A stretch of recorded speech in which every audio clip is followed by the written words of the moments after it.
Welcome to the Real Estate Entrepreneurs Podcast. Welcome to the Real Estate Entrepreneurs Podcast. Today, I have my friend again, Chris Silvas, from Houston and Corpus. And I don't know where else are you from, bro. That's it. That's it, Houston and Corpus, right? That's going to rejoin us one more time to catch up, basically. So, what have you been up to, bro? Man, it's been a while. I think it's been like 10, 11 months since I've been here. And that was kind of when we first met. And I mean, I'll be honest, Ricardo, ever since we first met, you know, the energy, the vibe, everything is kind of catapulted, man, to a whole another level. We've done a few events together now. Yeah. Had the meetup in Orlando with Jorge Valdez. That's right. Yeah, that's right. You came to our event. Our event was in June, but then you went to Jorge Valdez. But I think you came here early this year. I would say it was probably January or February. Right. Yeah. When I was first starting to release the event. Mm-hmm. Because it was April, May, or when was your event? No, it was in June. June? But those events take 4 or 5 times worth of promotion, right? Yeah. So it ain't a monthly meetup. No. I mean, it's bigger than that, right? And then you're bringing people from all over the country, and so the logistics are a lot more difficult to handle. And there was a lot of people there, man. Yeah, we had probably 300.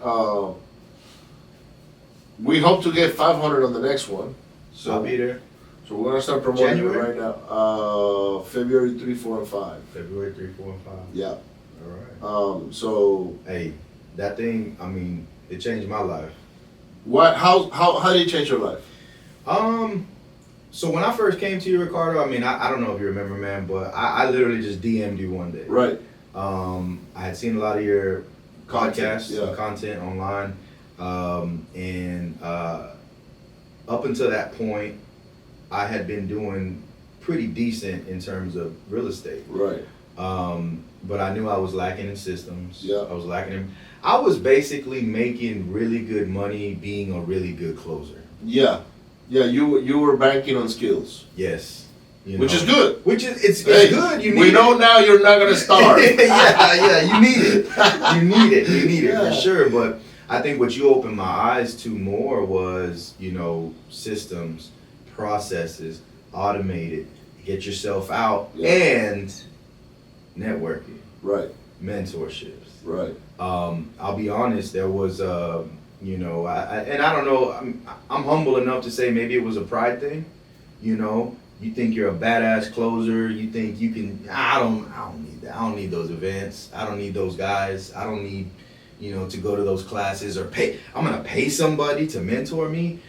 It's crazy how, like, that mentality is very real out there. It's very prominent. Yeah, and it's amongst our peers. Like, it's there. Like, yes. But there's one saying that says, your friends want to see you do good, but not better than they are. And that's what it comes down to. That's true. It really comes down to, and sometimes you grow together with some guys.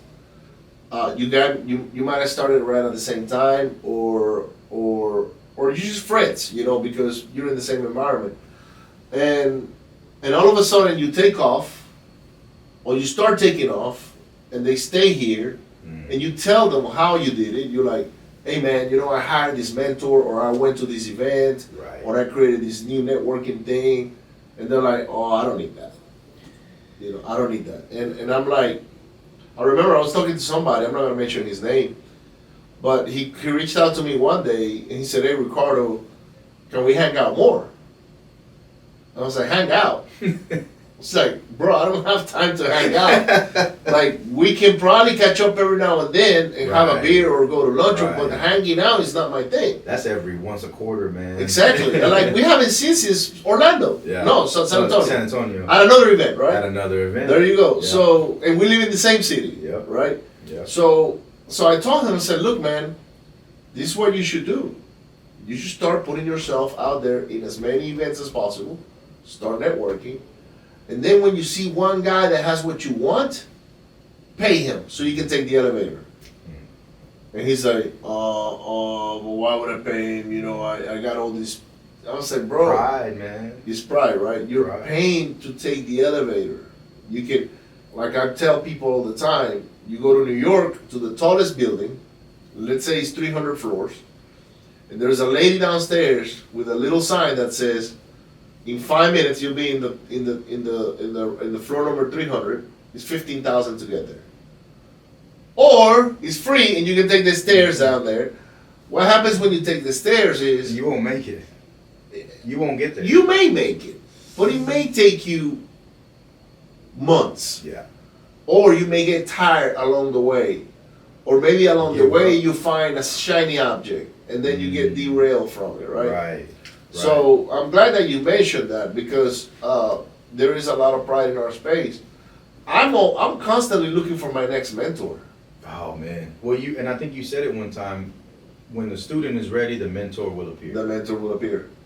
That's and, right. And that's kind of, I mean, if I'm being honest, that's kind of what happened with me and you was Right. like, I finally told myself, like, you know, put away your pride, be humble, go ask people, go see what other people are doing, go learn from other people. You don't know it all. Yeah.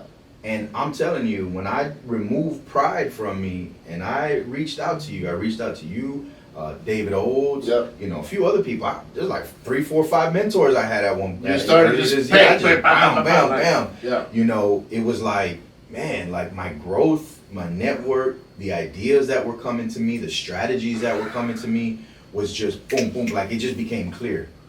Because Here's it's what you different now. Like when you pay for mentorship, now the mentor wants to make sure you succeed. Mm.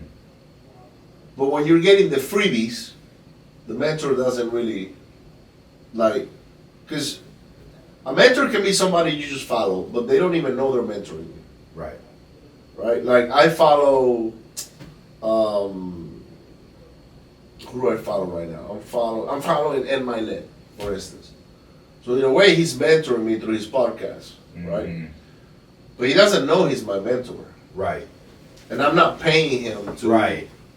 for strategic coaching or anything like that. So you can choose a mentor, but not necessarily the mentor. No. Now, when the mentor is aware that, hey, Chris is here, he needs help, and he wants to reorganize it, which is what we did. We reorganized your business. That's all it was. Well, And we did some market strategies, how to pick markets and things. But it was more about, hey, let's get this guy out of the way. Let's put this one in. Let's get rid of the redundancy. And I'll tell you this, and it goes back to pride too. When you told me to get fired 2 people that were like with me since the beginning of time. It's Since I hard. started. It's hard. That was hard, man. That's hard. That's hard, and it comes back to pride because my initial feeling, Ricardo, if I'm being 100% honest with you, my initial feeling was, Ricardo, like you don't know what you're talking about, man. Yeah. I'm not gonna let go of somebody that's been with me for 4 or 5 years. Right. Like, no, man, they know too much. That's normal. But I started thinking, I'm like, you know, just do it. You know, remove your pride. Ricardo has seen 100 other people's operations. Yeah. He knows where you need to trim the fat. Not only that, when you're outside of the operation, it's easier to see where people lack. So I have this girl, which by the way, she's still waiting on you, Maria Angelica. She was supposed to map out your whole business, bro. You gotta see my map. When we're done with this podcast, I'm gonna show it to you. Your eyes are gonna fall off. What kind of map? is Bro, it? For the whole thing? It's stupid, bro. Like, wait until I show it to you. But anyhow, I got her because I knew she was good at creating all these sequences and finding holes and interviewing people, understanding their job and putting it on paper. I got her to do my own architecture, right? She knew nothing about my business, but she knew how to piece it all together. Right? So I said, look, I need you to come here real quick. I want you to go through every position we have in the company. Every single one of them. Interview them, talk to them, and get them to tell you what they do. And you're going to put it on paper. And then the next block is going to be the next person or the next or the next step or the next operation, right? Mm-hmm. And she did it. Now, at the beginning, it was like maybe like this big. Now it's like, because she just went through everything, right? And when I saw that, I was like, oh my God, wow. And now, the good thing is, all the different teams that are working in my organization now, they all know what they do and they know how they connect with each other. They know the bigger picture. Now they know the bigger picture. They know how to when to push something somebody's way, or when somebody's supposed to pick up from someone else. Right. You follow me? Right. But it took that one person to come in my life. Now she's internally an employee. She's not a mentor. Right. Right. But she's a map creator, and now everything is crystal clear, which is something you haven't done. You should do it. Right. And But you spotted my stuff. because I know how to do it. Yeah. Right. So when I ask you, like, I'm doing the same thing I did with you, I'm doing it with Mo and Mauricio today. Okay. Do you know them, right? Yeah, Mo and Mauricio. Mauricio. Yeah. Bro, you gotta talk to these guys. They're like 6 figures already every month. Wow. Yeah, and they were bleeding money. They were in Orlando. They were in Orlando, yeah. Yeah. Yeah. So yeah, I know them. But right before Orlando is when I started coaching them. Yeah, I remember they were down to like no deals a month. No deals. They had no deals. They had $7,000 a month on vampires. They were putting money, $7,000 a month out. Tell everybody what vampires are, man. So a vampire is that money that you pay every month that doesn't produce any revenue, but it's there. It's like having like Netflix, but you don't watch Netflix. Them auto debits. You follow what I'm saying? Like, you don't watch Netflix, but you have it. Yeah. Because if you watch Netflix and you get something out of it, it's not a vampire. Yeah. It's a what do you call it? It's a luxury. It's a luxury item for you or whatever. They had $7,000 worth of vampires. And that was the first thing we had to cut off. Like, all the vampires, like, guys, stop all that shit. I need you to fire this person. And one of them was a coach. I need you to do this, do that, boom. And they were like, it was very uncomfortable because I'm like, man, I gotta cut off all these people off. And I said, yeah, and all these systems you have here that are not really, shouldn't be on this, get rid of that. Yeah. They got rid of that. And then what we did is we allocated those $7,000 towards marketing. Let's go put this $7,000 on marketing. Let's go talk to some people. Now let's go create leads. So yesterday, Brandon tells me, man, Ricardo, I got too many leads. I said, I love it, bro. Now you got a problem. We got to fire you from being an acquisitions guy. Yep. Now we need to go, either you plug in into my system or we build yours. Right. Whichever way you want to go, we got to do it right now because you're spending more money on leads than you're monetizing, even though he's got 10 contracts and on his now you hands. might be wasting leads. Yeah, and so they're closing on like $100,000 this month probably. That's amazing. But they came from like, I don't know what to do with my life. Yeah. I don't know if I want to flip but they were humble enough.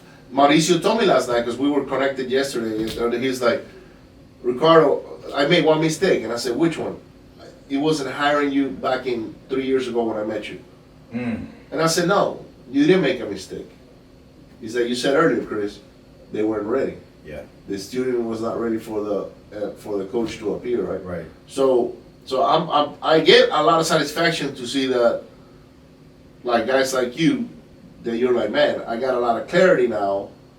We all need people in our business to tell us, because sometimes we cannot even see our own problems. Even me, like, right. I coach you, I coach a lot of other people, right?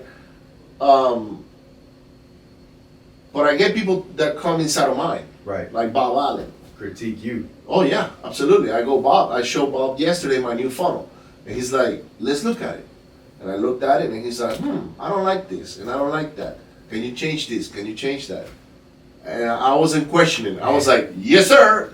See, but that's like such a mature and like wise approach of what you're doing, because again, naturally, when somebody comes to you and 7-figure business, 8-figure business, bro, and somebody tells you get rid of them, you automatically, you're like, you don't know what you're talking about. I'll tell you a story of my friend Spencer Shadrack. It's hard. Spencer Shadrack is a multiple 7-figure operator.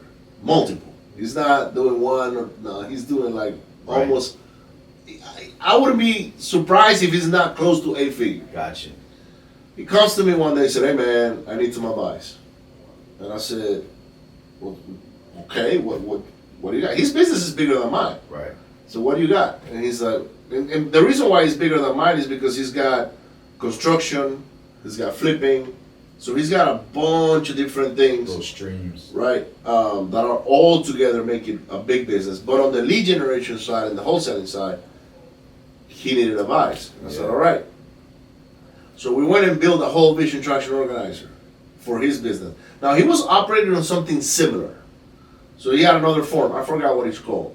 But I was like, bro, let's just put this thing on this one that I know how to handle very well, and let's get the clarity. Mm-hmm. And sure enough, he's my biggest client right now. Like, he's got, I don't know, 10, 15 people from my team working with him. Wow. Only on lead generation. Wow. And he does not hesitate to pay that bill every first of the month. No, yeah, and Ricardo, that's exactly it, man. Like, people look at, oh, well, I don't want to spend $2,000, $15,000, $10,000, whatever the numbers are. People look at the dollars and they're like, oh no, that's just too much. They're not thinking about the investment and the residual effect that that's going to have, the people you start to become around, the proximity of the people that you start being around. I mean, the ripple effect of me getting with you, having a mentorship back in January to now, I mean, I feel like I'm a 180, I'm a whole different person. Well, and so tell me about, so let's talk about your operation right now, right? How does it look like? Because I haven't asked you, we haven't connected in months, right? Yeah, been busy. I know. We stripped everything down, right. You know, at your recommendation. Yeah. Obviously got rid of people that was hard to. It's hard to do. It's so hard, and honestly, you really have to ask yourself. Like, this is one thing I started asking my guys. I said, look, ask yourself one question: are you pushing the company forward, or is the company pulling you forward, or holding it back? Yeah, they're having to drag you forward. Yeah. I said, if ask yourself that. It's a very easy question, and it's very obvious, the answers to most people, most employees. Yeah. And if any time, I mean, I'm about to terminate somebody tomorrow, actually, because I'm feeling like we're having to pull, so I'm going to cut that rope. So the next step for you now is for you to remove yourself from doing that. You shouldn't be firing people anymore. You should have somebody that does that for you. Well, I give the word, but right. They have automated emails, termination. Well, they have an access sheet list. Remove all their accesses to everything. So you got all that stuff. Yeah, all of that is done. Yeah, so you shouldn't be firing people anymore. Right? No, not me. Right. But making the decision. Making the decision, right? So, and as a matter of fact, I told my senior admin yesterday, I said, I'm grateful that we're having this conversation right now. But eventually, I don't want you to ask me to go fire somebody. You need to figure out how to do that. So that's what my guys do now. Ooh, that's powerful. They come to me and they say, Ricardo, we have to get rid of so-and-so. And I ask why. I was like, why? Because I love every single person that comes to my company. You follow me? And my team and my organization. Every single one of them. I love them because they help my life. For sure. They enrich my life. Well, right? And they're real people too. And they're real people. They got bills. They got kids or whatever. Family. So I asked them why. What happened? They're like, and they gave me all the reasons, right? And they say we actually have an HR lady now. So the HR lady gives them 3 warnings. So they get warnings. That way they can see it coming. Right. And sometimes they go on their own, which is better for us because, no hard feelings. But when it's like, I know they're gonna fire somebody pretty soon, and I know the name and the face and everything, and I'm like, why? Why are you gonna get rid of that person? And they're like, well, these are the reasons. And I said, okay, there's nothing I can do because the way I manage my team, my management team, right, is I put pressure on those guys, right? And I said, hey, how come our texting platform is not ready? Or how come we don't have all the VAs that we're supposed to have? Or how come we haven't gotten the contracts we're supposed to get? So I go and tighten up the knots, right? With a wrench, and they feel the pressure. And then I said, look guys, and I taught them, I said, look, the pressure doesn't have to stay with you. when I pressure you, you pass that pressure down. Right. And that's how you're gonna get, productivity and momentum and all of that, right? Yep. So now they do that, and they just tell me, hey, this is what we did. And I Right. said, okay, and I respect their decision. Yeah. And what I told my guy yesterday was, because we have an HR lady too now. These guys have to fill out a form and a sheet and a request to request time off at this point. Right. It ain't no more of this. Oh yeah, I can't come in. No. You better go request and 3 strikes, like absolutely. you said. Like this ain't. We're not messing around. One thing we started doing is we're giving them 2 weeks vacations a year, paid vacations. For that reason, like sometimes they got stuff they gotta do, and Right. and it's last minute, and they're like, man, I can't come in today. Guess what? That day is coming off PTO. from your 2 weeks. That's right, from your PTO. There you go. And I also wanted my people to be able to go on vacations. Yeah. Like, you know what? They They're gotta not, be happy. bro. They're not slaves, Yes, and, exactly. and they want to go spend Christmas. No, we did put a rule. Christmas. Yeah. That's, You gotta be careful. It's either man. Christmas or New Year's, but it's not both. Right. So I'm doing it like the military, like we did in the military. That's how they did us, bro. They said So it's you had either to pick. Christmas or New Year's. Pick one. Gotcha. So we're having them to pick one, right? Yeah. I'm so happy, but one of the things that I didn't realize when I was working with you was that you had a partner with Carlos For my corporate stuff. for your corporate stuff, Yeah. right? And how does Carlos, and I wanted him to be here because I wanted to interview both of you, but I'll interview him when he's done. Yeah, well, when you're down there, we can Probably talk when too. I go to Corpus, I'll bring my other guy Beto with me, and we'll do a podcast with him. But, Yeah. But what is Carlos' role? So Carlos, and obviously I want to let him tell a lot more details, but just kind of an overall summary.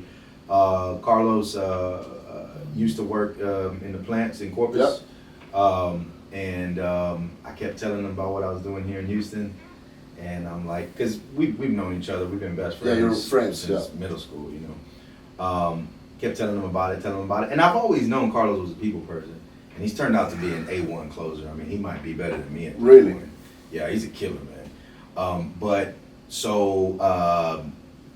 Crazy story. He tore his ACL at his wedding. Right. and I feel like that was a message from God because Wow. it forced him to sit down for like a month Wow. out of work and really reflect. And at that time, I had been telling him. Was he able to go on a honeymoon? Later. Not at that point. Not at that point. No, he tore it that night. Wow. like he was on the dance floor in a wheelchair. Wow. So anyway, he came up. He drove on his own to Houston, and said, "I just wanna drive around with you for a couple of days and just ask questions and Show see me if what this you is right got, for me." yeah. Drove around. We did some appointments. He heard me on the phones. He heard me talking to my little team at the time or whatever, because this was 2-3 years ago. Okay. He went back home, and they were ready for him to go back to work. And I mean, hey, being a head safety guy in the plants, you make some decent money. Yeah. And I always say that I respect him because he made that decision. 3 kids, wife, bills, mortgage, payments, all of that stuff. He made the decision to say, I'm gonna cash out, I'm gonna put back for whatever I need to, and I'm gonna give myself 12 months or whatever, see how this rolls. And man, he hit the ground running. I mean, it took me a while to get my first deal. His first deal was, if I'm not mistaken, his first deal was a $20,000 lift. Wow. But I was in his corner, and I'm not tooting my own horn. You grab that check and you're like, I was talking to Mauricio's brother yesterday, and the guy's like 30 years old, been to the Marines, just got a mechanical engineering degree, and he was in the room, and I was like, so what's up, bro? You're gonna be doing real estate with Mauricio and Brandon? He's like, no, man, I'm actually looking for a job right now. I said, what? A job? I'm like, why? He's like, well, I just got my mechanical engineering degree. I said, I get it. You want to get that off your chest. You went to school for it. But I kind of like gave him a rundown. I said, look, man, you're going to go get a job for, I don't know, 85 grand a year, 100 grand a year, best case scenario. Telling my story, man. I spent 8 years getting my master's in accounting, CPA, and all that, and I dumped all of that, man. And now you're wholesaling. Now I'm wholesaling, man. I love it. Man. It's crazy. It is crazy. But look, the amount of money that you can do in this business in 1 month. If you would have told me, in 2012, 13, when I was at my peak in my corporate job, making $260 a year, that I could make that in a month, I would have laughed at you. So how am I gonna make that in a month? I'm a big shot here in an oil and gas business company, and I would have never believed it unless I saw a check or something. Right. Now, could I believe that you could have made that money flipping houses? Maybe, yeah, but it takes 6 months to flip a house. Right. Now, how do you make 260 grand with rentals? That's a lot of rentals. A lot of rentals. And that, I mean, that's a fleet of rentals.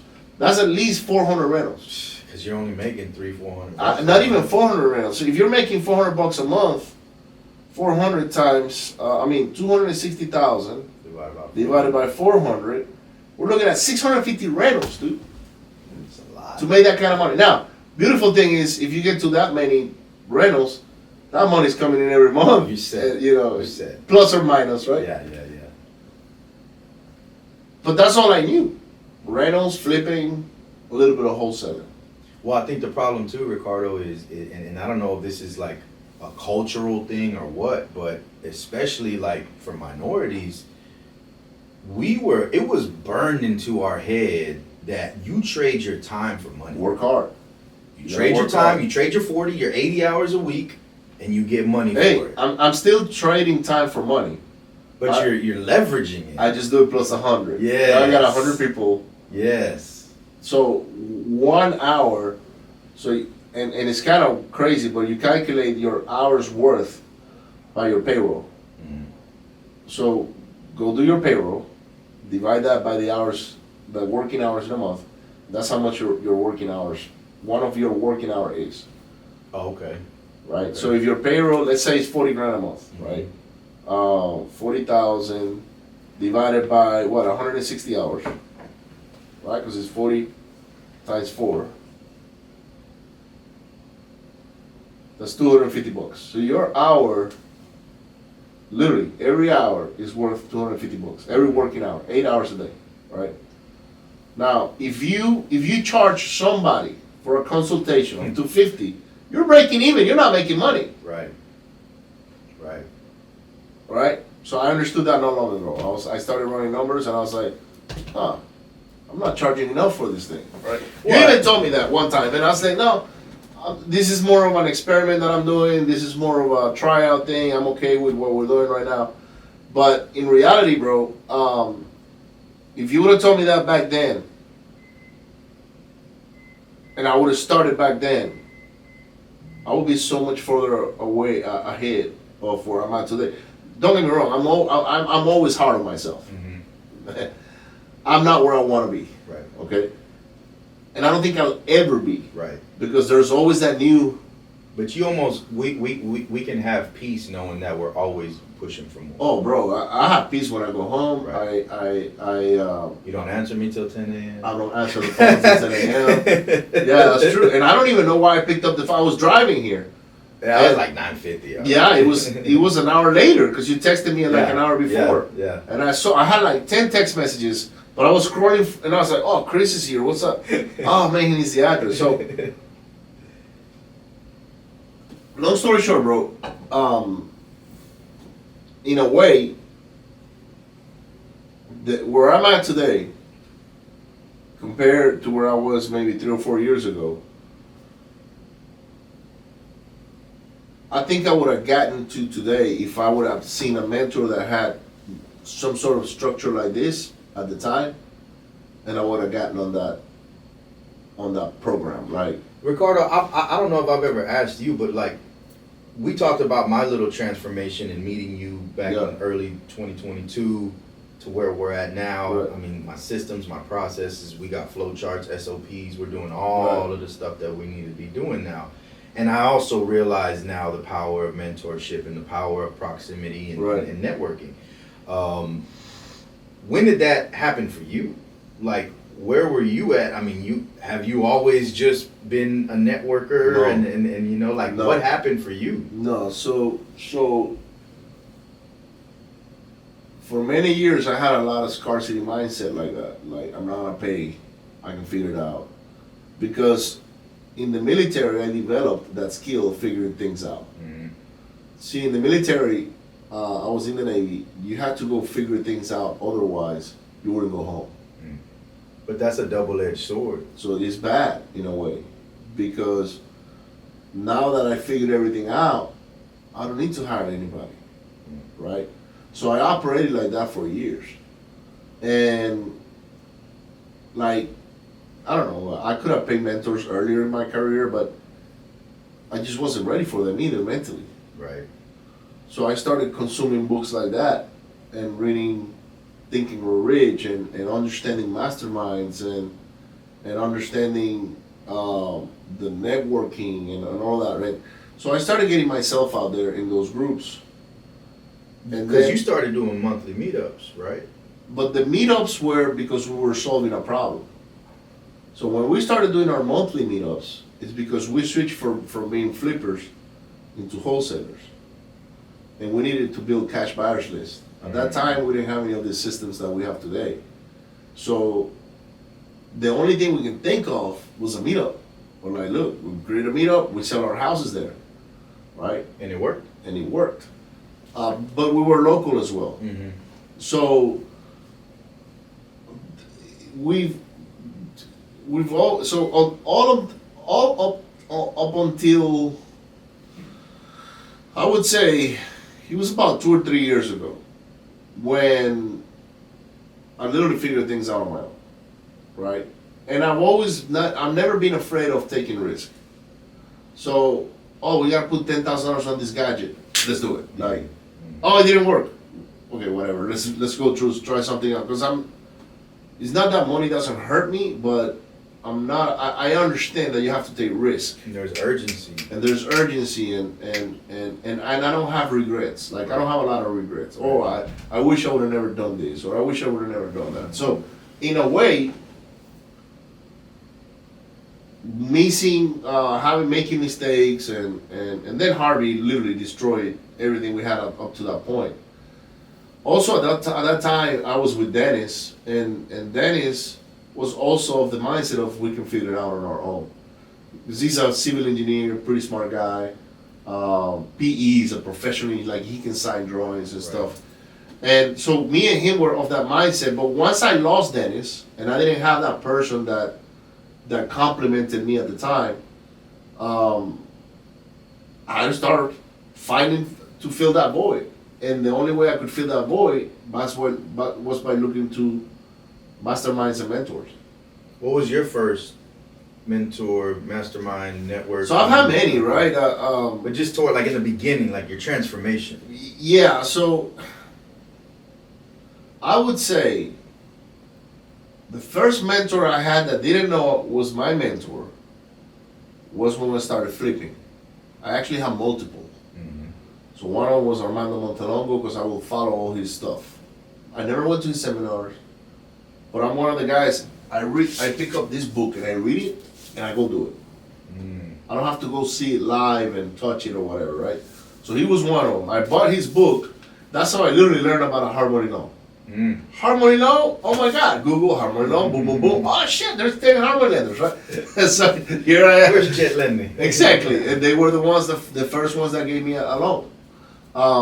So I followed him. I also followed a lot of the local guys at the time, Eddie Gant, Blake Jarborough, a lot of those guys that started back in 2008 or when I started were there already. Mm-hmm. I followed and tried to model what they did. Okay, so they were mentoring me in a way, but it wasn't paid mentorship. Right. I think the first time I had a paid mentorship, I'm trying to think who it was.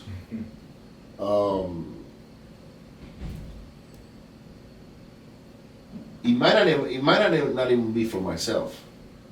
It might have been that I paid it for somebody on my team, like an acquisitions course or things like that. I think that's how it all started. Sales course. Yeah, I started buying courses for my team, and I started seeing the level to come up, and then I said, "Man, this shit works," right?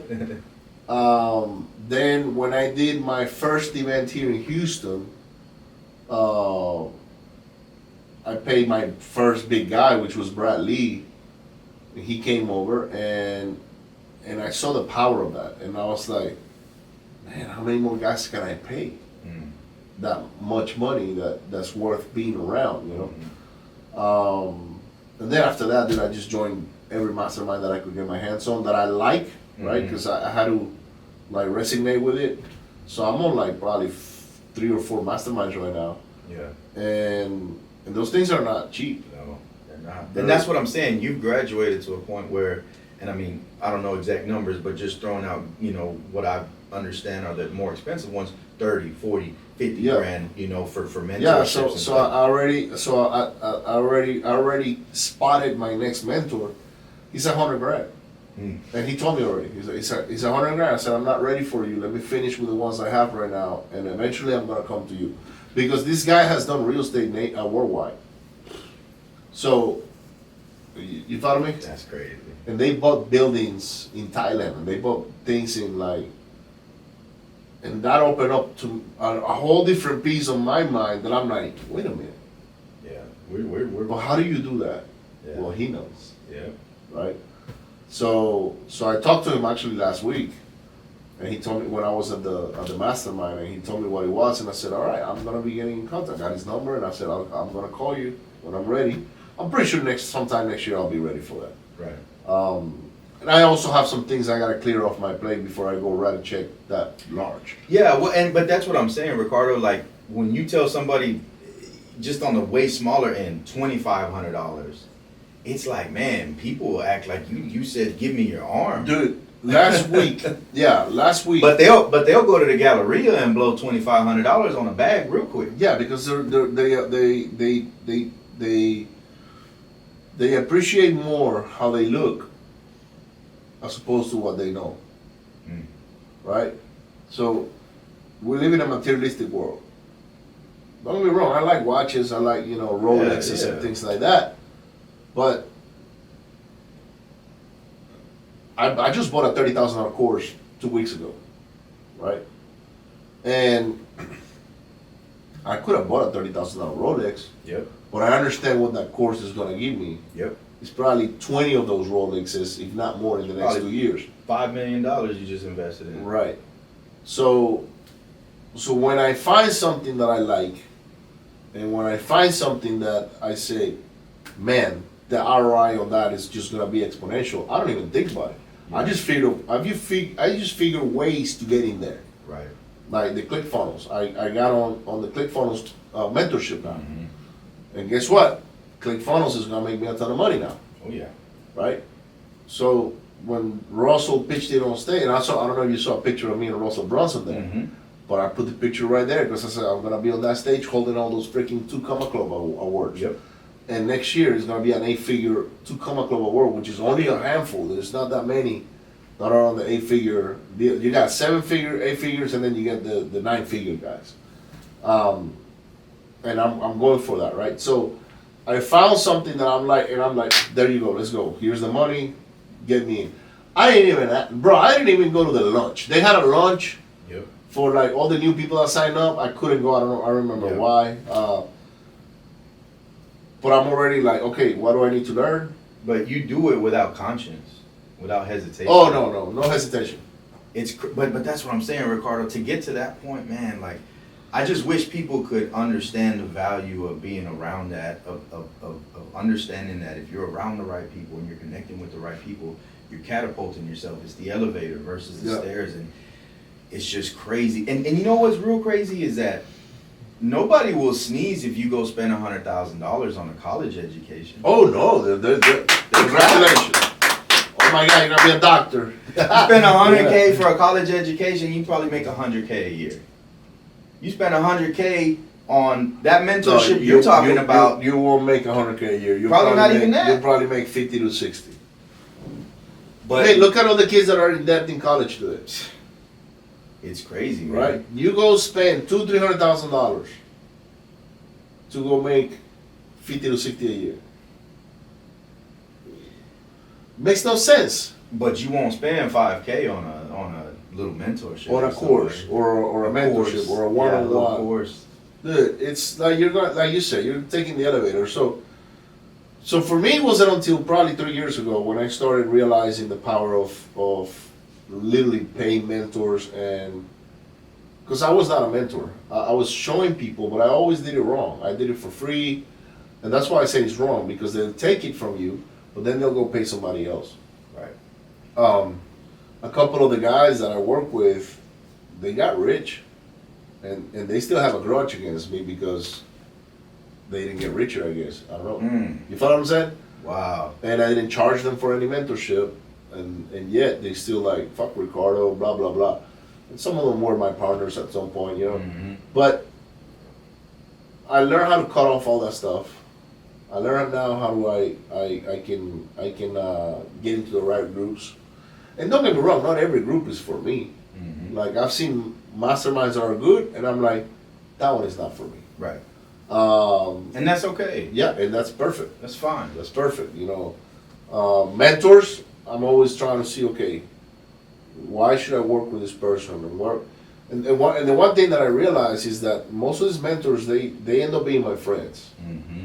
You know, like Bob now. Bob is more than a mentor. He's Aren't a you friend. going to NASCAR with Jorge? With Jorge, I'm going to Formula One race. Formula One, yeah. Right.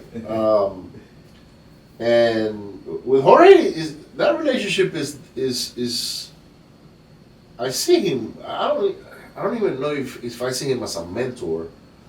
I see him more as a father. Even though, like, I love my father, and my father is my number one. Right. But that's father figure. He's a father figure for some reason. I don't know why. I wanted to ask you, Ricardo. I mean, and I don't know how much everybody knows about our trip in Orlando, but you know, what was some of your takeaways from that 2 days that we spent there? Well, and if you want to set the stage for everybody, what was no? So we had a mastermind. It wasn't a mastermind. It was more of like a get together with Jorge Valdez in Orlando, right? And we were there for 2 days, 3 days actually, or 4 days in total. You were there longer because you were on vacations. Yeah. Now, because I know Jorge, I knew all those stories already.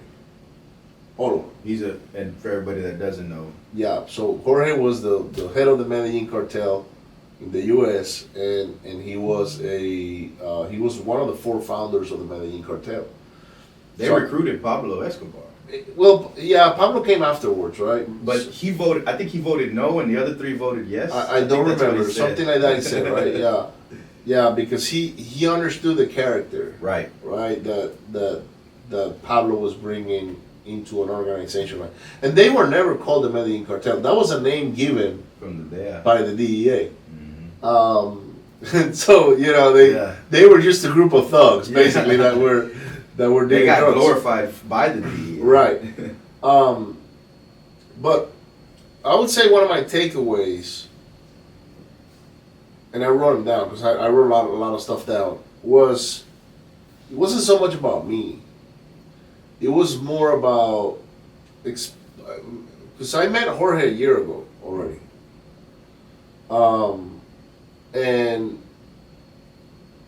when I met him, he spoke of my event in Miami. You didn't go to that one, right? No. Mm-hmm. But we spent the night before the day he spoke in my suite. It was him, Charles, Uncle Charles, and myself. Wow. Right? And that was the first time I heard Charles' true story. He told to Jorge. So Jorge opened up something in Charles' mind that Charles kind of like let it out. And I was like, what? And I'm not going to tell the story because I want to bring Charles to talk about that on the podcast. Right. But because even though he said that in the event, I really wanted to talk about expand on it. Expand on it on the podcast. So that was the first time I saw how somebody, because literally I hired Jorge at the time, so he was there working for me, if you will, or for the crowd. So he wasn't working for me, he was working for the crowd. I brought him for the crowd, right?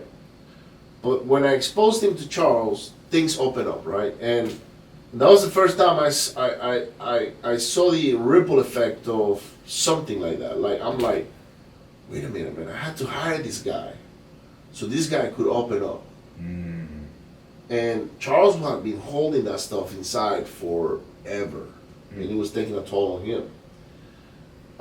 It was heavy at the event. It was heavy at the event, but after the event, now he probably feels like they took a whole elephant off his back, right? Yeah, relieved.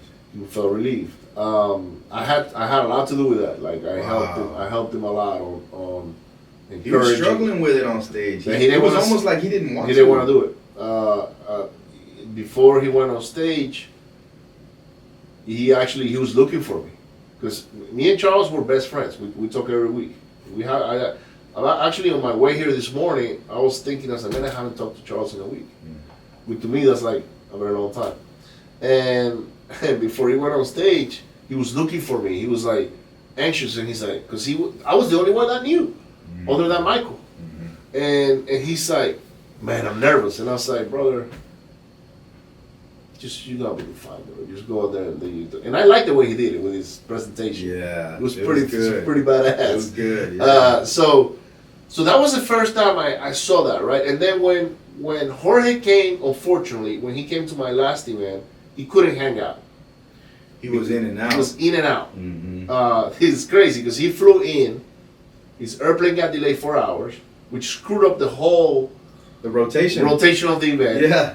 And then when he came here, he was like, dude, I got to speak and go because my airplane is waiting for me to go back.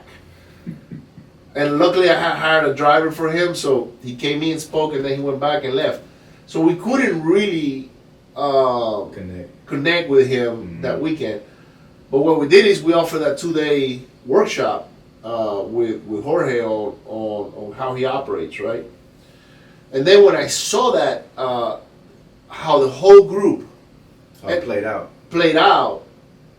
I was like, wow, this is actually much better than I expected. It was life-changing for me.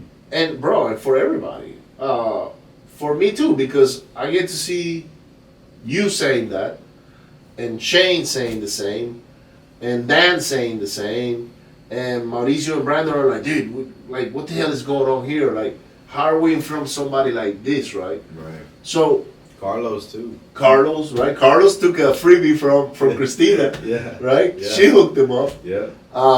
So that's what I got out of it. I was like, that's why we started doing Systems for the Future with Forrest. Because I'm gonna start bringing people into that group that's gonna be elevating and opening your mind, like, in ways that you never thought of. Right. And that's what we want in Systems of the Future is like I want to be able to say, we took all these people from here and now they're here. But it was collectively done. It wasn't that I took you there. No, it was like we did it together. You follow me? Because that's what a true mastermind is all about. I'm sure I got things to learn from you. Like I got things to learn from Forrest. Like I'm actually looking forward to Forrest's presentation. That guy's mind is on. Because he's just at 100 miles an hour, another space, And I got a guy that's joining from Colombia, dude. Like he's wholesaling from over there, and he's like, dude, he can't come here. So what I promised him was we're gonna do one of the 3 meetings outside the country, so he can attend, right? Yeah. He's one of my best friends too, Carlos. Shout out to Carlos Balzan. So you can wholesale in Colombia? He's wholesaling here, but he's there. Okay. Right, so he lives there. Got you. So virtual. Golly, man. And that's the power of real estate. Bro, you know what was crazy is I got him into flipping. When I was flipping, he was selling insurance and like He was building a network or something. And I said, bro, that's good, that works. If you love it, keep doing it. But look, let me show you what I'm doing with the flipping. So I showed him, like, hey, these are the houses that I'm buying and selling. And I make, I don't know, 30,000, 25,000, 40,000 at the time. This is years ago, dude. Probably 2010, 2009. And he's like me. Like, he saw me doing it and he's like, I'm doing it. So he started flipping. In 2015 or 16, when I had the flipping monster, he was already creating his own monster. And I would go to Tampa because he lived in Tampa. I would go to Tampa sometimes, and he would ask me questions about, hey, what do you think of this property? And I would say, man, that's a university. You're gonna learn everything in the world when it comes to a rehab on that one, because it needs a lot of work. It needs everything. Bro, and he doubted me every single time. He's like, oh man, I don't think so. I got it. And then he's like, Ricky, you were right, man. Like, and I was like, oh, okay. Now you're saying I'm right. So what happened was, for reasons I'm not going to disclose, he had to leave the country. He moved to Colombia with his wife and kids. His wife is from Colombia, so it was easy for them to go there. And he called me one day and said, hey man, I'm lost. I don't know what to do. I said, dude, I'm wholesaling now, so that's what you should do, because you can do it from anywhere in the world. And sure enough, he's closing deals. And now I mentor him, but it's different with him, because he's kind of like my best friend, and he only listens to about 20% of the things I say. So hey, shout out to you, Carlos. Put in 100% and you'll see how much he takes the 20% most valuable stuff you say. Well, he's the analytical type. So he analyzes. So you tell him analysis something. paralysis. He gets into analysis. Should I? Because the other thing is, he's listening to 10 other guys. Right. Well, Ricardo, R.J. Bates said this. I say, dude, then go with his way, or go with Carlos's way, or we all do it different at the end of the day. And so now he's starting to like listen to me a little bit more. But that's the power of the relationships, right? And the networks and the association. So that was my biggest takeaway with Jorge that weekend, was to see how you guys were all transforming the way you thought and the way you operated. Because he's literally, I mean, he has a mindset that is crazy. You know, it's and he operates out of principle, which is, it's kind of crazy to say, because he was drunk. Yeah. You know what I'm saying? Like he was bringing loads of cocaine. Yeah. But he had integrity in that business, which is something that probably doesn't exist today. One of his codes is don't lie. Don't lie. And that's what saved his life when Pablo was going to kill him. Put a contract on it. Put a contract on him, right? That was powerful for me. That was real powerful for me, because it's like 2 years ago, understanding that I'm a man that doesn't lie, this is my code. 2 years later, that ripple effect saved his life. Yep. So your codes can save your life. So that's what I do too. Hey, I don't lie. Like somebody asked me the other day, hey, how was your last month? I said, it sucked. They're like, why? Well, I didn't do marketing the first 3 months, but I knew that that month was gonna be like that. It was gonna happen. Yeah. Oh. Okay. Oh, so you don't make 6 figures every month? I said, well, when things are fine, yeah, but sometimes you gotta disrupt it. Yeah. Shake it up a little bit, rebuild it, turn on the systems again, and then you move on, right? Makes no sense to just be lying and trying to pretend somebody you're not. Like, yeah. So that's one of the things that I've done also. I've always been clear and transparent. In 2018 or 19, no, it was in 19, right before 2020, we had man, I was like this, like I was getting houses foreclosed on, I was dealing houses back to lenders, I was bleeding money left and right, dude. It was like horrible, and I didn't like the feeling of people thinking that I was some successful person that was doing all these projects, right? Because they will still come to me that way. Oh my God, but you're doing all these things. And I was like, in my mind, I'm like, you don't know what I'm going through right now. Like, because I kept it pretty much private, right? But then one day I said, you know what, if I keep this thing private, I don't think I'm helping anybody. That's powerful. And then the other thing was, I had a hater. I still have him. Yeah. He's around somewhere. And that hater, I knew that if he got a hold of that information, he was gonna go and blast it. And so before that, I said, you know what? I'm gonna take power away from haters. I'm gonna go out there and I'm gonna make a statement on what's going on in my life, what I'm going through, and what I'm facing right now. And I did it. I went and did a Facebook post. It was like this long. And I think I've done that post maybe 2 or 3 times to kind of remind people about it. That because sometimes we're going through problems and struggles and we think we're alone. And I may be going through a struggle and you're going through another one, but we're not communicating. Right.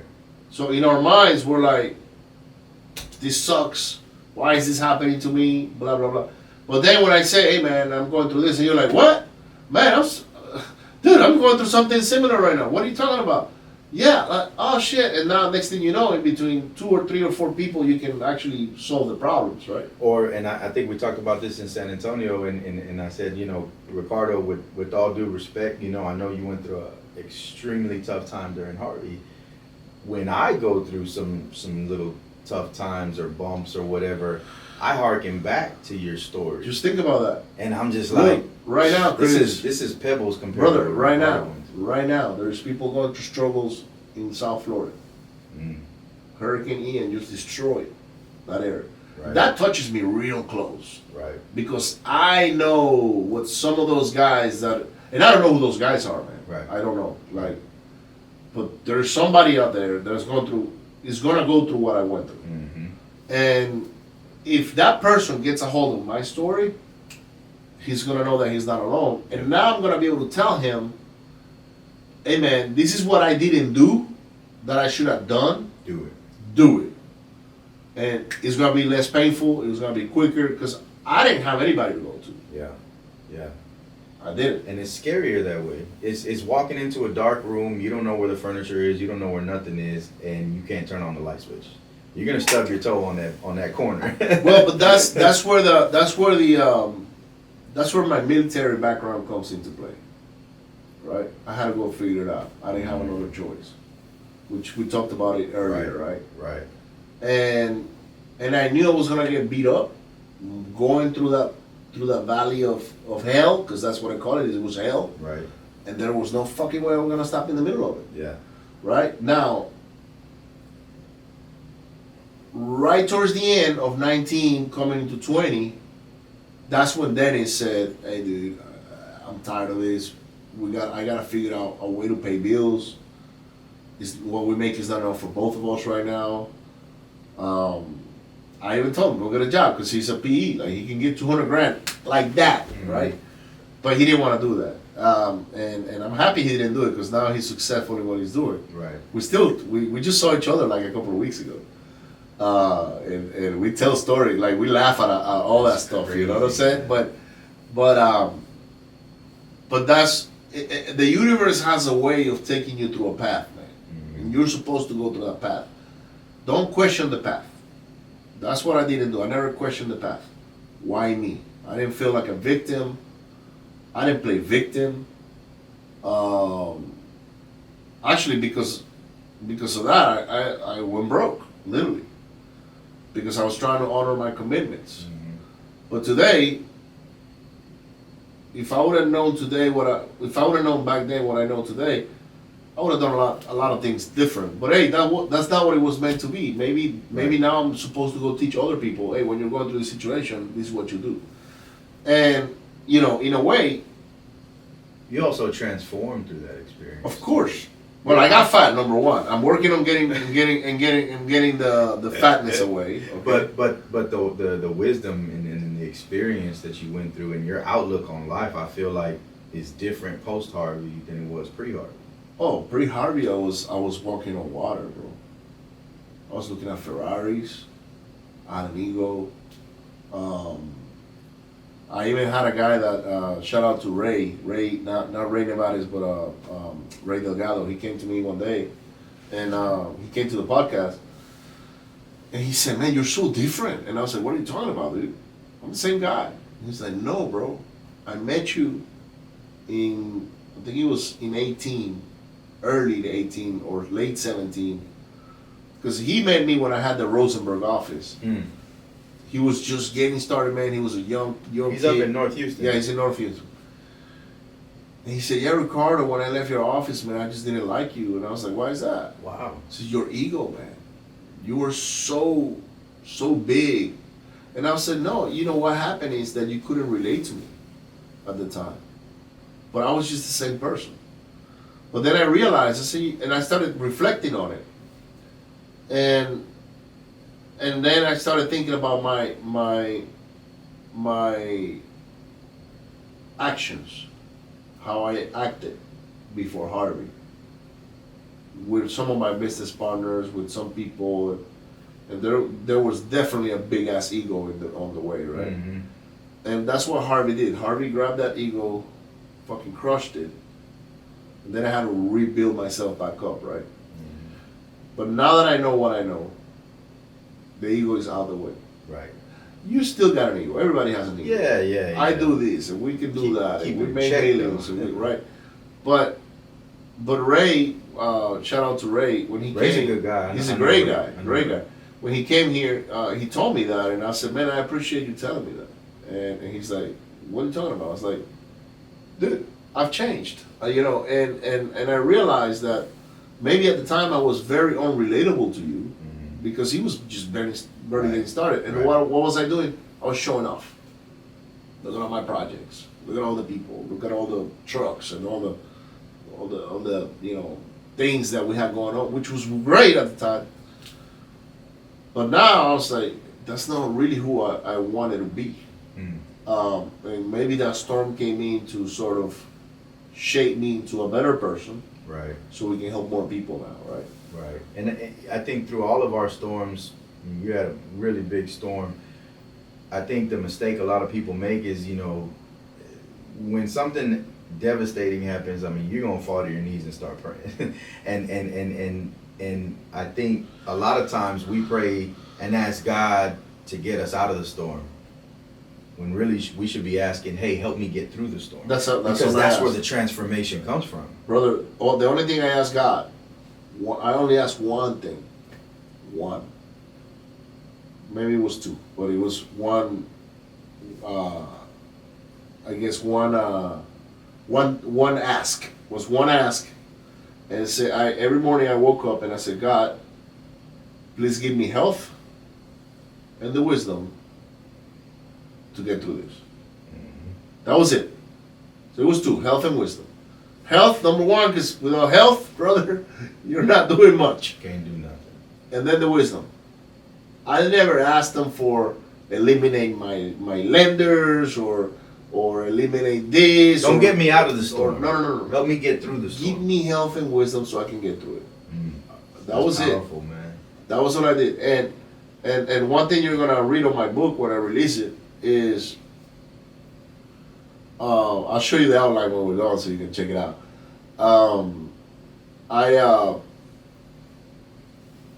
I was going through the middle of hell, and that's not where I was gonna stop.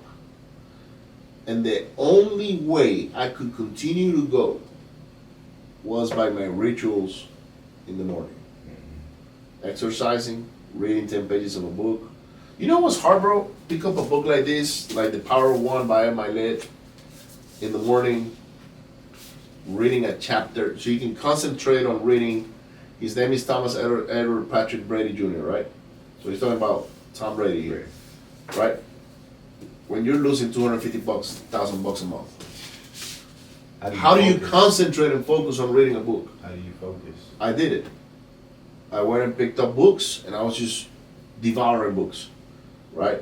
Exercising. Now, I gained a lot of weight at the pandemic when we got locked down. We all did. I gained, I'm right now, I'm 280 roughly, but I started at 300 a couple of months ago. But I was never above 275. And before the pandemic, I was probably pushing 255 to 260. But what happened during the pandemic is I found myself with all this time in the freaking world, and the only things that were open were the liquor stores. So my wife and I literally started drinking wine every freaking day. And I gained 40 pounds worth of wine. That's funny.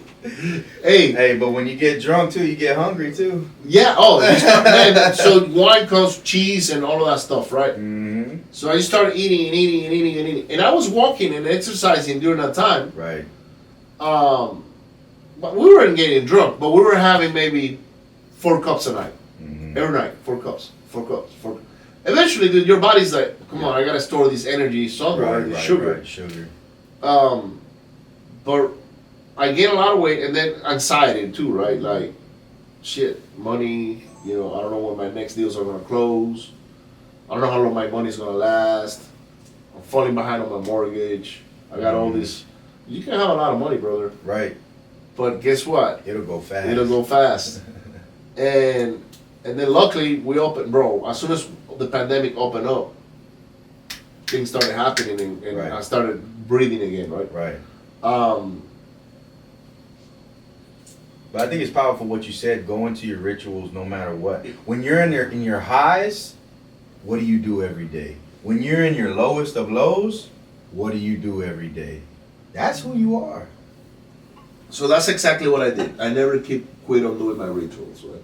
And I even remember her coming up to my gym in the morning, and I had a gym in the house on the where people have a movie theater. I had a gym, and I got a TV in there with Tony Robbins or somebody, like some motivational stuff. And I'm pumping iron. I'm exercising, which I'm back on it again, dude. My arms are sore right now. My legs are like hurting. I've been hitting it pretty hard this week, and she opens up the door, and it's like 5 o'clock in the morning.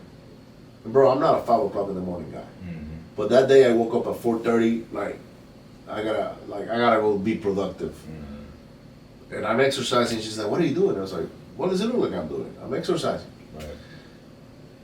Dude, you need to go get a job. We're broke. Like, we don't have any money. And I looked at her and I said, "No, I'll talk to you later. Please close the door on your way out," right? So I kicked her out of the gym. And I didn't let that distract me from my routine, right? Right.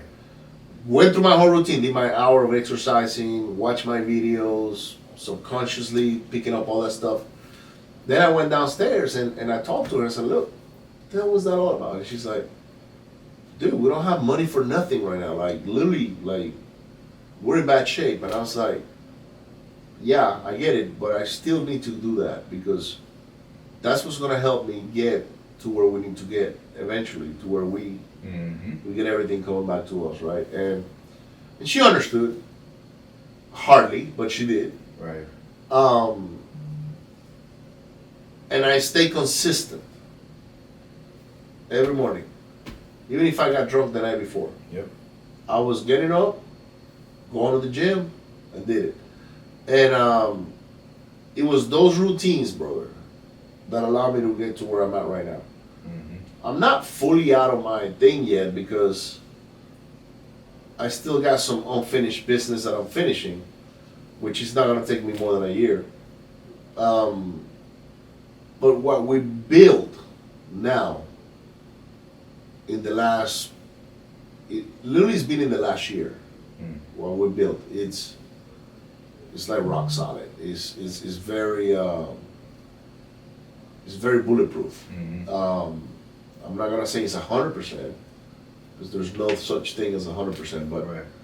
But I think I find myself removing myself from every position, from every task, so I can think more, I can hire more, train more, and grow more. Right.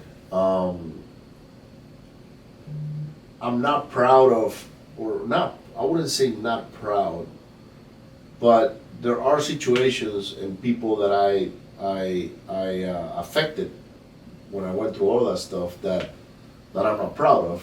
Mhm. But I guess I just had to go through that, and you have to let that in the past and let go.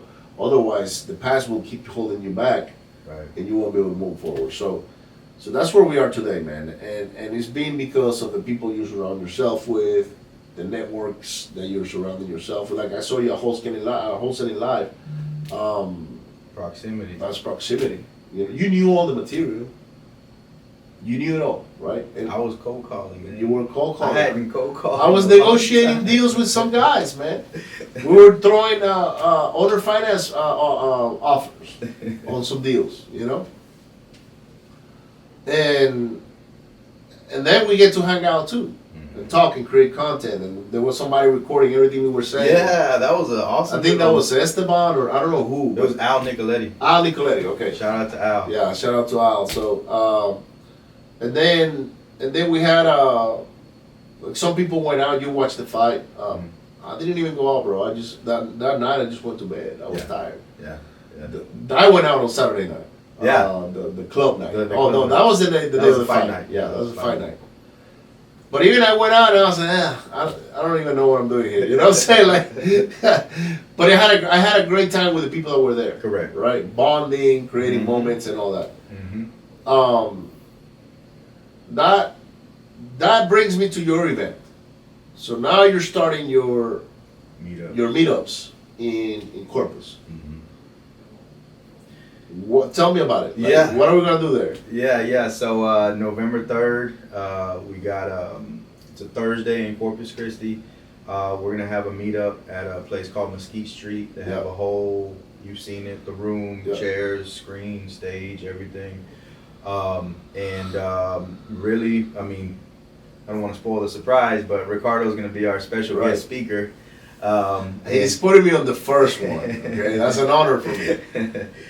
Who better, right? Yeah. Who better, man?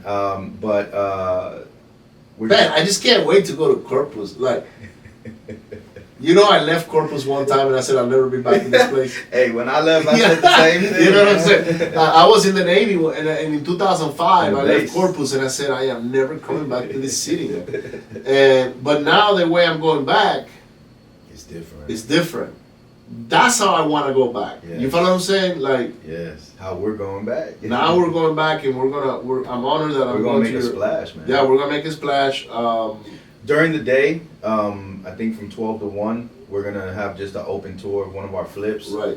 Last week, crazy story, but a seller approached us and said, "I'm getting foreclosed Tuesday," and this was on Thursday. Oh wow. We got closed. The only reason I did it though is because it's a good area and it's a good flip to show people. Private money or how do you do it? No, I bought it cash. You bought it cash. Yeah, Okay. Yeah. So we bought it. It was actually scary because the funds almost didn't get there in time. No, but the way that works is if your title company is good, the attorney from the title company will contact the foreclosure attorney. And they'll let them know, hey man, funds are legit, everything is coming. The foreclosure attorney will not execute the foreclosure. Well, yeah, so that's what happened. Yeah. So we were back and forth with the foreclosure attorney. We got it all negotiated, got everything done. But I literally got that flip just so we could show everybody on November 3rd. Let's tell me about the numbers on the flip. I think we bought it for like 100. It probably needs like 30. Okay. ARV probably around 200. Oh, that's good. 190 to 200. That's good. Yeah, That's something good. like that. Those are good numbers. But I want people to come out, check out the flip. You got any questions? What part of town is the flip at? It's 78415. So it's like Central City. Okay. Yeah. It's a like I said, it's a great little part of town. It's kind of central to the whole city, so you can get there pretty quickly. Corpus is a 20 It's not that big. It's a 20-minute drive. But people can come out. They can ask us questions. Why would you do a foundation before a roof? I know to some people these are simple questions, but some people don't know that. Hey, when I flipped my first house, I didn't know all the rules. One thing I learned was you know why I knew? Because I read Armando Montelongo's book. He had all the steps in the book. Well, and that's good. So you didn't have to go through that. What I went through? A slab foundation, had to fix that for $8,000, and then the plumbing guy comes out and says, well, we got to redo all the holes to fix all the plumbing because when you fix the foundation, all the pipes cracked underneath. Yeah, they cracked. Yeah. So I was like, well, I should have left the holes open. Did you have to do a tunnel? Yeah, inside the house. Yeah. So you know what happened to me? I had a property in Friendswood, nearby where you live, on Wandering Trails. That's the street. A lot of flooding went on in that street. Yeah, that house flooded when we had it rented. Gotcha.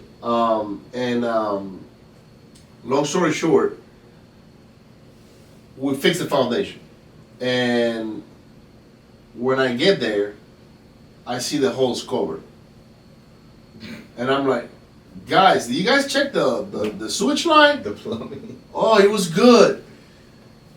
Are you sure? Oh yeah. We looked at it. It was good. You got a hydro test done? Yeah, they're like, no, we didn't hydro it because it looked good, whatever. And I was like, man, I don't know about this, guys. You already closed the holes, and why didn't you call me? You know. Sure enough, dude, we got done with our rehab. Plumbing issues. All the toilets were backing out, and it was horrible, dude. And that was a $12,000 tunnel we had to dig. Well, yeah. So our $8,000 foundation turned into a $16,000 because we had to pay $8,000 for all new plumbing. Wow. Because they all cracked underneath the house, plus the digging and making the holes. Yeah, the tunnel. Twice. Yeah. You know, so those little things. Come out, ask questions. Don't make, like you said earlier, don't make the mistakes we made. Yeah, you're gonna do a tour on the flips, and then in the evening. You're only gonna do 1 hour from 12 to 1. Yeah, just lunchtime. Y'all come by, check it out. You know? Okay. Bring your lunch sack. You know, come talk with us for a little while. And you know, in the evening time, we're gonna have you speak. We got some sponsors, title companies, and different stuff like that. Come get some nuggets from us. Open bar. You know, have a few drinks on us, and just get some nuggets. Shake hands with some people. Get familiar with the city. Get familiar with what big timers are doing. Right. You know, proximity. Yeah, proximity. Proximity. That's what it's all about, man. I can't wait, dude. I'm good to go. I'll be there on the 3rd, and because my son's birthday is on the 2nd, and I was like, but nah, Thursday I'm good. So we're gonna be there. And what do people expect that during the event? Like how is that? Is it networking? Yeah, we're gonna speak. We'll have a little bit of everything. I'll talk a little bit. We'll have a little bit of Q&A. Obviously, you'll have some topics for us to talk about as well. But just overall, just throwing out dimes, throwing out nuggets to everybody. And any questions y'all have, will be an open book for you guys. We're just really bringing value to everybody. Awesome. What time does the event start? 7 to 9, Thursday. 7 to 9. November 3rd, 7 to 9. 7 to 9 never happens. Nah, you know, I mean, that's what we put on the flyer. Yeah. And I like that the Aloft Hotel is right next to it, so guess where I'm going to be staying at, the Aloft Hotel.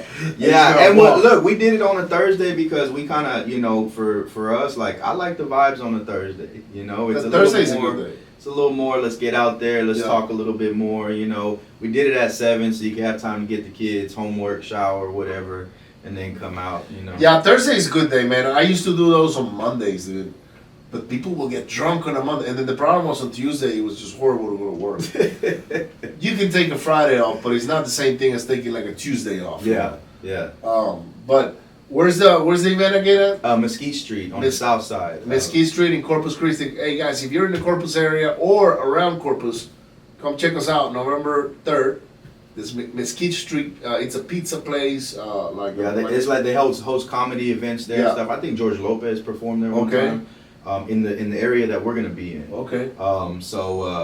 It's gonna be awesome. It's gonna be Mr. Ricardo Rosales himself is gonna be there. I'll be there. You can't miss it. Houston, San Antonio, Austin, all the surrounding areas. Y'all come by, have a drink, say what's up, and we're gonna be dropping some dimes. Awesome, brother. Well, guys, don't forget to check attendgrowth.com for your tickets for February event. We're gonna have an amazing lineup of speakers again. They're already all on the line. We will be releasing more speakers pretty soon. February 3, 4, and 5. This is one you don't want to miss. It's going to be the last event I personally do in Houston. I'm going to be done and over with here in Houston. I'm moving out of Houston, so I want to see you there. If you're in the Houston area or in Texas, It's only a couple of hour drives. You don't want to miss this event. Chris has been there. Changed my life. Yeah, a lot of my friends have been there, and we're gonna do great things that weekend. So I can't wait until I see you there. I can't wait until I see you in Corpus at Chris's event. And that event is one of the reasons you started doing that event, because of the event that I threw, and we kind of like brainstorm on how we can get, some bigger events running later on. But that's the power of coming to these events, guys, is that there's magic that happens in there, and I never know how our events is gonna impact somebody, but it's usually in a positive way. It's playing out right now. Yeah, it's playing out right now. So I love to support my friend Chris and Carlos with their first meetup in Corpus. So please come check us out at 10growth.com. Get you a ticket for February 3, 4, and 5. Tickets are at discount right now. November 1st they're going up, and then December they're going up, and all the way until February. That's when you gotta pay retail for it. So and he means that. He's not gonna give you a break. I'm not gonna give you a break. I can personally testify to that. Not gonna give you a break. So get your tickets right now. Also, check out our new texting platform, textingleadsnow.com. Textingleadsnow.com. Here's the catch: you get a platform. The VIP ticket to the event is almost 90% off. So go check it out. Textingleadsnow.com. I can't wait until I onboard you onto the Prospector Web family and Top of the Line VA and all the other services that we have. We're literally helping a lot of people generate a lot of revenue, a lot of leads every month, and that's the one you need. You need the one that is going to make your phone ring, the contract sign, and we're going to be able to help you with that. On textingleadsnow.com, you're also going to get the chance to get all the library for our previous events. So all of the previous events are going to be uploaded on those. So nice. It's a great community that we're building, and I'm done with the pitch. I'll see you on the next one, guys. Chris, thank you so much, brother. See y'all later. Welcome to the Real Estate Entrepreneurs Podcast. Today we have one of Houston's greatest, my friend, Mr. Rich. What's going on, man? Man, how are you doing? Doing pretty good. Good to see you. It's been forever since yesterday. It's been forever since yesterday, where we had a couple of beers at the Prosperity Group event. Shout out to AC Ramos and his team for putting that magnificent meetup together. But 600 boards. well, yeah. And so we had buying power. Not only did we have a lot here, so what we did was we bought a lot of the 8-sheet, 30-sheet posters in the neighborhoods, the small.